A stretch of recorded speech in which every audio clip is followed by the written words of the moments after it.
Battle of the Challenges podcast with Vincent Cloud, and this is an remixed episode. Now, do people remix anymore? But this is episode 7 and episode 8 because I'm late as shit. So this is gonna be just a big old combo. You ever walk into a restaurant and it's like Kentucky Fried Chicken with Taco Bell is now located in the same goddamn restaurant. It's the same thing. They fucking joined forces, some unholy alliance. They want to fucking take over Westeros with the eyes on the fucking throne, man. So, oh my god. And you know what? Yeah, that's perfectly fine. I will compare these challenge episodes to some fucking tasty ass fast food. Tasty ass fast food. Tasty ass fast food.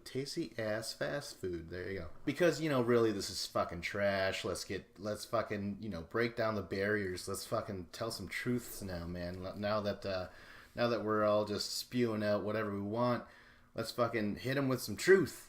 The show is sort of, it's just sort of, I don't know.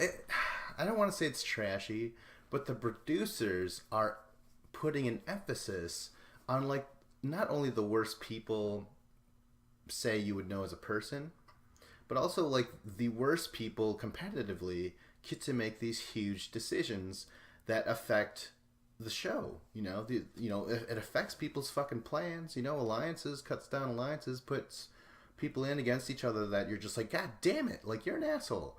But also you got to do that because you didn't win the mission, so you get to. I don't know. It's crazy. It's like the show is a meat grinder, and we're just watching how the sausage gets made, because really whoever is at the end of the season, they're gonna be like, listen, I tried to play it right and straight up, but they stick a fucking they stick a gun in your hand and make you pull the fucking trigger. They're like, choose between these 3 guys, who are you gonna fucking kill, and shoot in the back of the head. You're like, Jesus fucking Christ, this is terrible. The point is, wow, I'm finally passionate about talking about these episodes, but really what it comes down to is that these 2 episodes are basically the same. After a while, I hit a spot, oh my god, I hope it's benign. No, I felt a lump. No, I didn't feel a lump. I felt a bump in the road. I was really gliding with this season. If you pay attention to the previous episodes, I'm just like, hey, you know what? Despite the fact that it's all over the place structurally and the rules are just coming in at you every episode, I do like how it's playing out.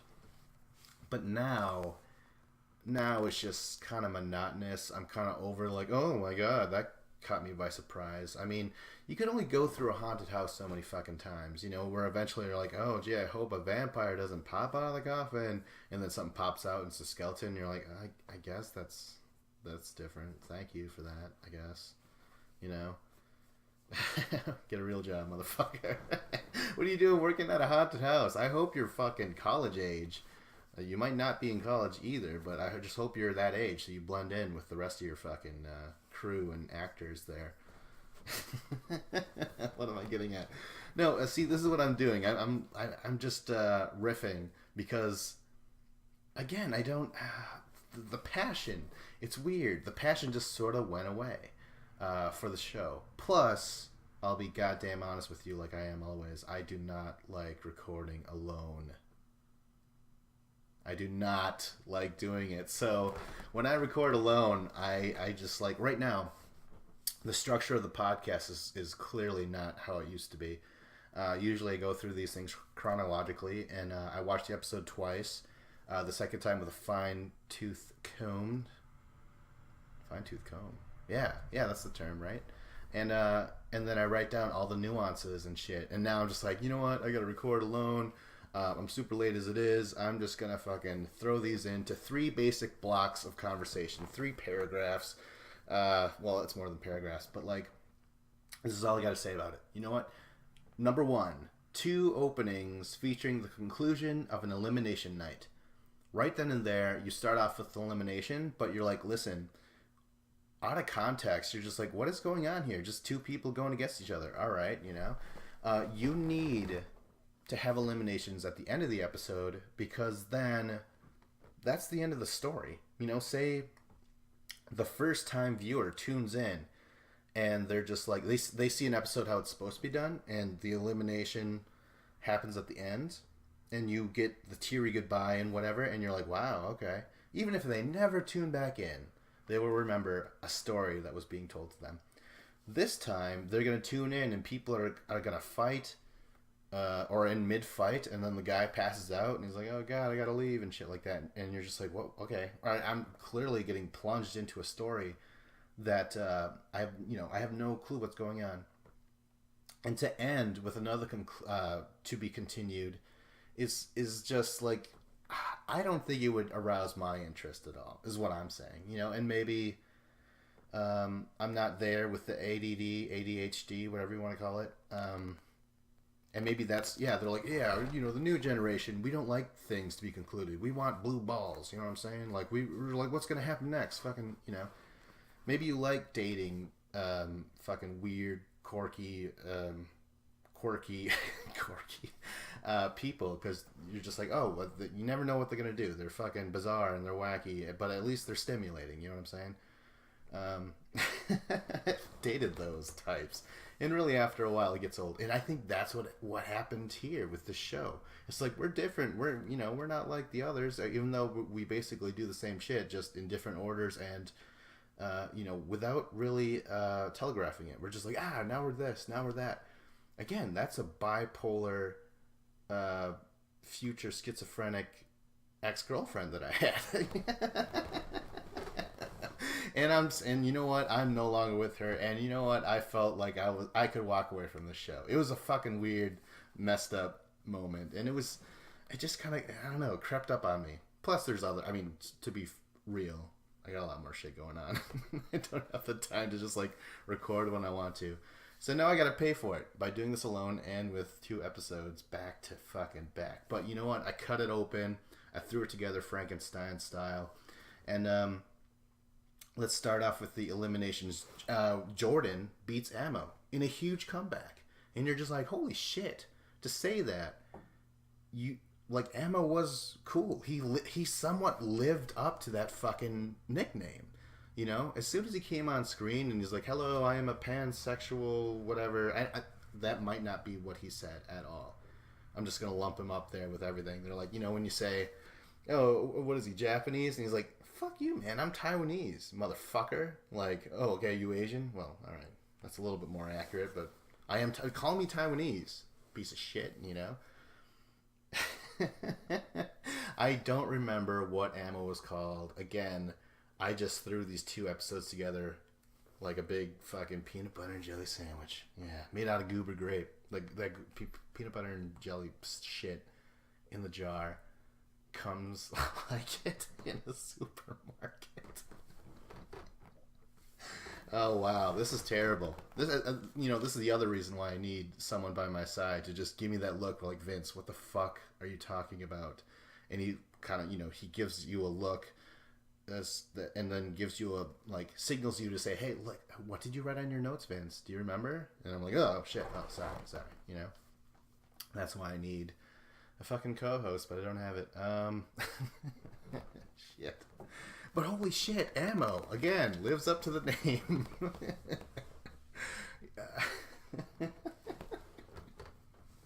Wow, Ammo. But you know what? Ammo gets an ambulance. How about that? Wambulance. Fucking Ammo, he passes out. Ambulance shows up. They wheel him in the stretcher. He takes off.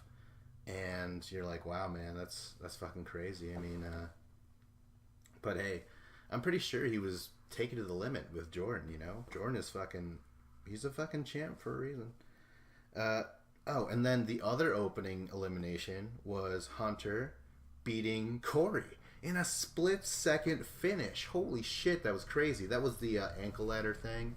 You were chained like fucking medieval slaves or modern slaves, whatever it is. I'm thinking chain gangs and shit, working on the railroad, breaking stone with hammers, singing tuneful secrets. Didn't they have a lot of fucking like Like, oh, we're gonna be cutting the wires to the big house come November. Watch out, yo. Something like that. But all within like Clank. You ever fucking watch Oh Brother Where Art Thou? I mean, come on. Oh my god. I'm just throwing out references while I'm freaking out. I'm like, I don't know what else to say. Hunter beats out Corey in a split-second finish. Yes, that was nuts. Because not only did I think Hunter was going to beat Corey, but... no. Yeah. I figured he would. But Corey, it was a split fucking second. And it's weird. You're like, okay, good job, Corey. It sucks. I know that the veterans like Bananas, CT, Derek, Leroy, Jordan, they're all just like, woo, you're out of here, Corey. You know, you were gunning for us, you son of a bitch. And I'm sure Darrell's happy watching back at home and shit like that. But everyone else is forced to be like, hey, you know what? Good for him. All right, so yeah, Hunter beats Corey. But you know what? Hunter is in there because Jordan threw him in there. Jordan pulled the double X, the double cross, spares his buddies Bananas and Derek. I mean, you know, everyone should have saw this coming. So Hunter's put in against Corey. Corey's eliminated. And I just want to say, going home in the beginning of an episode takes away from that loss. The loss of that character, you know, you should, again, I think I said this before, let the story end and let you just feel that loss, because then you're like, okay, by the time the next episode shows up, how are everyone moving on past this? But if someone goes away in the beginning of the episode and the show keeps going on, it almost is like, hey, don't feel so bad about that person leaving. You know, like the show goes on, and so does life, motherfucker. Just keep on going. You're like, well, can't we mourn? You know, I want to mourn.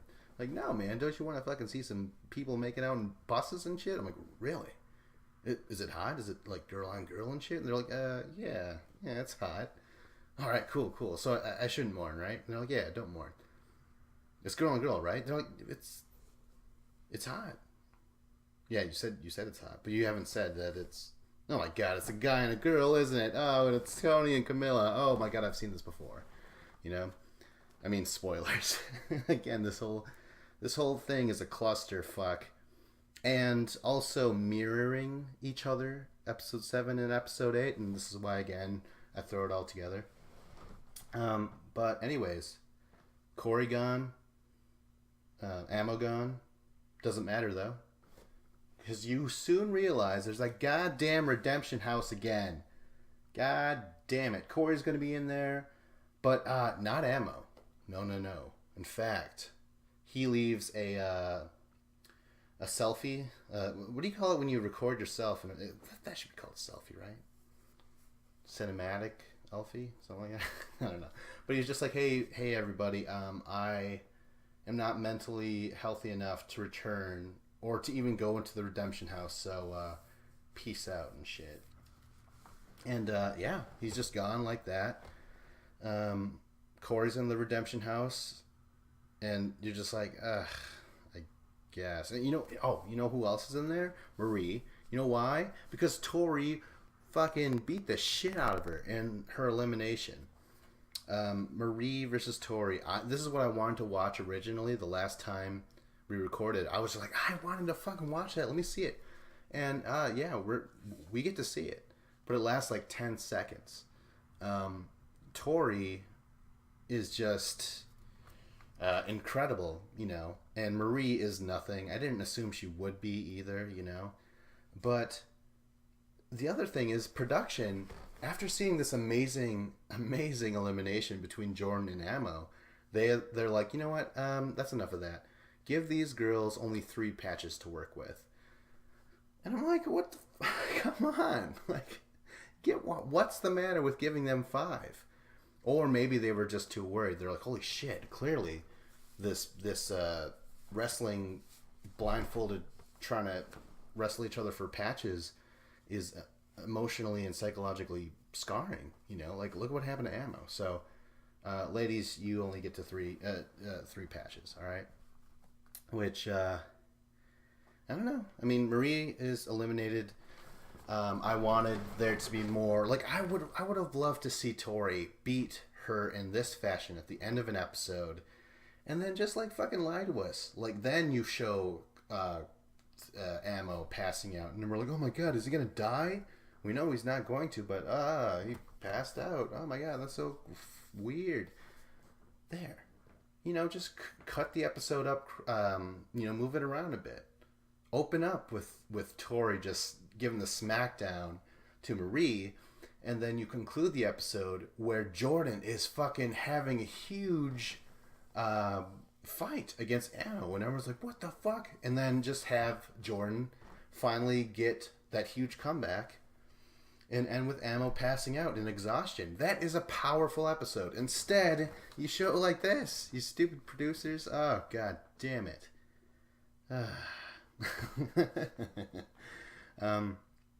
So yeah, Marie's there. Who else? Oh shit, you know who else is in fucking Redemption House and you feel nothing? Because you're like, well, then everybody gets a second chance with the shit. Anissa. Why? Because of Kayla. Fucking Anissa's in there. Voted in by a team. But going into there is what is fucking interesting, man. Anissa and Veronica fucking hook up. I don't know exactly what happens. I mean, is it hot? It could be. There's a couple of factors, a couple of things that hold me back from like fully appreciating what I'm seeing before me. It's Anissa, and I'm always just like, God. I mean, even she's just been on so many times, and I've always kind of disagreed with her approach to things and stuff like that. And but I like Veronica, and turns out that Veronica had a relationship with Rachel those fucking years ago. The fuck, it's never been vocalized ever. I've never had a clue, and I call myself a fan. God damn it! And that was just a huge bombshell for a couple of bombshells. Rachel, Veronica. So now Anissa's like, hey, guess what? I mean, we were Eskimo sisters, lady. I mean, we both shared the same hole and smelled like fish. No, that is not what she said. But she did say something way more seductive than that. Like, I will seriously eat your pussy, for real. Something like that. That's what she said. Maybe not as subtle, but definitely a lot more flattering, I think. Anissa, Veronica. Again, this is another reason why I didn't really appreciate it that much. They hook up in bunk beds? No, thank you. I don't know. You can't. I couldn't imagine watching a porno. Like, do they make porno where they're like, oh my god, make sure that shit happens on a bunk bed, motherfucker? Like, that is what gets me there. It gets me off. No, I'd fucking Google that shit when you're at work. So people are looking over your shoulder and they're like, what the fuck? Bunk bed sex. And then all that pops up is like fucking prison rape and shit. Jesus Christ. I'm by myself. I'm so sorry. This is why I don't like podcasting alone. But yeah, Anissa, Veronica, they hook up in a goddamn bunk bed. Okay, so later on though, Anissa, after she is safe from the mission, she's jumping for joy. And she rolls her ankle. And apparently she hurt her ankle before that, like just stepping off the bus or something like that. But she rolls her ankle, and Anissa, she's gonna fucking really play everything to the level, to 11. It'll crank that shit to 11. So she's like, my fucking ankle. And the winners, CT, Cara, Camilla, Leroy, they're just like, oh no, this is. If you're injured, are we going to really want you on our team and shit? So they vote Anissa in. Anissa's pissed. And then she has to go against Kayla later because why? Nicole draws the double cross, spares Jenna, spares Tori, and puts in Kayla. You know what, though? All three of those women, extreme powerhouses. Jenna, Tori, Kayla. So Nicole, she's like, thank Christ. I drew the double cross, and let's send someone in there against Anissa, who is really good. I mean, she's got an outstanding elimination record, you know? I mean, I'll never deny that shit about Anissa, you know? And this is the ankle ladder thing. You chained up to a rock, and you got to bust through floorboards and shit while climbing a ladder and ringing a bell. Yeah, Anissa, Kayla. Kayla beats Anissa. It's a pretty good fucking match, though. You know, it's pretty good. Anissa fails, but you know what? Again, I'm like, who cares? She's in redemption with Corey, and Anissa's gonna fucking flirt her ass off and show a lot of it off, whatever's left. You know, she makes it real fucking obvious. And Corey's lying in bed, and he's like, God damn it! Like this is easy. Like this should be easier for me to slip it in when I'm in a redemption house compared to the actual house, you know. But yeah, man, like you gotta. What a tough position. Corey, I'm sure, is usually a fan of tough positions, but this time he's like, no, man, I gotta stay dry and clear eyed. And I can't just stick it in any other old way because there's Camilla. You know what I mean? And I think like everyone is thinking that way now. They're like, listen, if you fail, you at least have a second redemption elimination before this thing is through. So it's really weird. It's really taking away a lot of the fear, I would say, out of the remaining cast. So yeah, getting back to... Oh shit, alright. Enough of the redemption house. On to the next point. The missions. Where we will have trivia twice. God damn it. Ups and downs and dirty... talk dirty to me. Both of these episodes are trivia in nature. The first one is where you have to align the seasons, the challenge seasons from top to bottom, first to last. You know, you're on a rope and your team pulls you and shit like that. And that's kind of cool. And then the other mission is it's individual, and you're just asked random challenge trivia. Like, when did, you know, like, how much money did Bananas steal from Sarah, you know? Just awful fucking questions. Well, they're not awful, but I don't know. Either way, this is trivia. I'm not really a fan of the trivia thing. I was way more of a fan of this seasons in order scenario, because I'm like, I think I'd fucking get that. I mean, I call myself a fan. Season 1, I think it's just called Road Rules All-Stars. And it's ironic because there was no actual Road Rule cast members at all. There was just 6 real worlders doing Road Rules stunts. They took people that are just meant to make drama in a house and stuck them in an RV and made them do challenges for money. So the second season, though, that was actually called Real World versus Road Rules. And I think it was just like a, you know, let's do the Road Rule shit again, but this time you're going against a team. Who? Fucking Real World, man. Season 3, I want to say, oh my gosh, this is close. I have no idea. I think it's Challenge 2000. Then Challenge Extreme, or Extreme Challenge, something like that. Extreme is in there, goddammit. Battle of the Seasons, and I think that was like 2002. Then Battle of the Sexes, the Gauntlet, the Inferno, Battle of the Sexes 2, Inferno 2, Gauntlet 2, Fresh Meat 1, The Duel. I'm not looking at a list. I'm really trying to recite all this shit. What did I say? The Duel. Inferno 3, Gauntlet 3, The Island, Duel 2, The Ruins, Fresh Meat 2, one of my favorites. Cutthroat, Rivals 1, Battle of the X's 1, Battle of the Seasons 2, or 2012, whatever you want to call it. Rivals 2, Fresh Agents, Free Agents, Battle of the X's 2, Battle of the Bloodlines, Invasion of the Champions, and then fucking Dirty 30. I also want to throw in a couple other seasons. I mean, I still say count Champs versus Pros. God damn it. Fucking count that. This should be called Dirty 31. Yeah. Because season 30 already fucking happened, motherfuckers. Get used to it. Darrell won. Cara Maria won. God damn it. But yeah, this is the the trivia shit.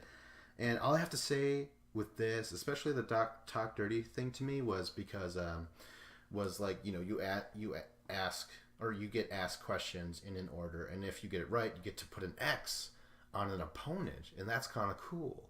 And Kayla and Hunter, who were the winners of the last elimination, got to create the order, and they just kind of screwed themselves over again. Kayla, I mean, I'm not surprised that Hunter might have made this idea, but it's right up Kayla's alley. She has ideas, right? She kind of reminds me of Teresa, where she always has some sort of plan, some sort of whatever, right? Approach, but it's just wrong. Yeah, she doesn't have bad ideas, they're just wrong ideas, you know? It's just, poor Kayla, like, I'm still rooting for you. It's just, maybe you should start working with your alliance and creating plans for the future and shit, because you're really the muscle at this point. Anyways, Kayla, Hunter, they screw themselves over because they allow everyone to go before they do. They go last. And the theory was that they would get their questions wrong because the whole reason why trivia is touted out as like being this great episode is because TJ likes it. It was good once. I don't know. If you ever listen to these podcasts, I've said plenty of times where I'm like, fuck trivia. Fuck trivia. And they're like, what'd you say? I said fuck trivia. Oh, okay.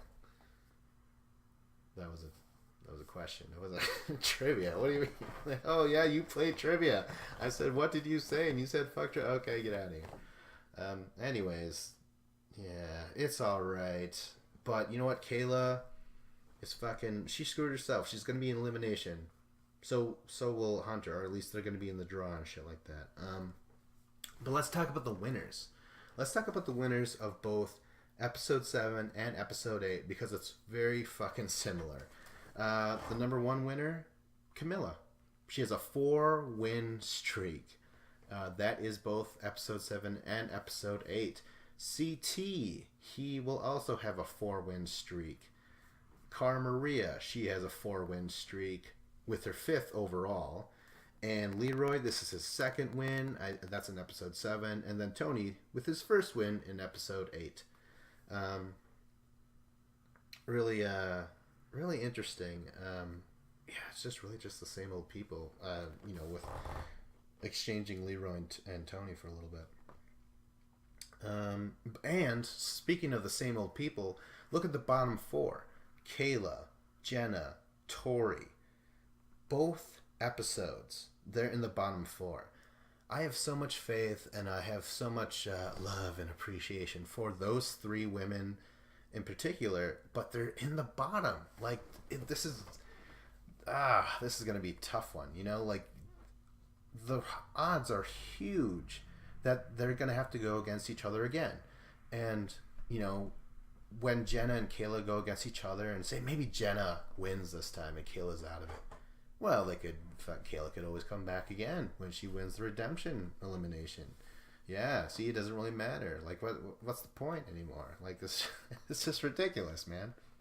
And who knows, maybe Jenna could be eliminated again against Kayla, and then Jenna can win the redemption house elimination again and come back. It doesn't fucking matter. None of this matters. You wonder why it took me so long to podcast these episodes, because I'm just like, who gives a shit? I've completely, I don't know. I yawned. Mentally, I yawned when I was watching this. I'm like, wait a minute. Oh, is that the clue? Is that my cue that I can just sort of like emotionally detach? Shit. Let my listeners, my loyal listeners, suffer for it. They're just like, hey, asshole. Like, you've been skipping, like, you're super fucking late all the time now. Just because you felt like an episode was starting to waver your interest and shit. What else is it about? Oh, Camilla and Tony Totally hook up. Oh, that's the last thing that I wrote. Camille and Tony, they win. Talk dirty to me, the trivia thing, and yeah, that's the ending of overall. They make out in the back of a bus. They've made up before. Tony's fucked up his life before when he's drinking, you know. So it left me feeling nothing, no need, no rush to answer to the podcasting gods, but hopefully it picks up. You know, it's got it, right? The next episode's got to be good, and hopefully it is. I hope I'm not this late ever again. But yeah, like, subscribe, comment. I'm so fucking sorry if I don't write back to you. I'm really bad at that shit too. But this was Battle of the Challenges podcast with Vincent Cloud.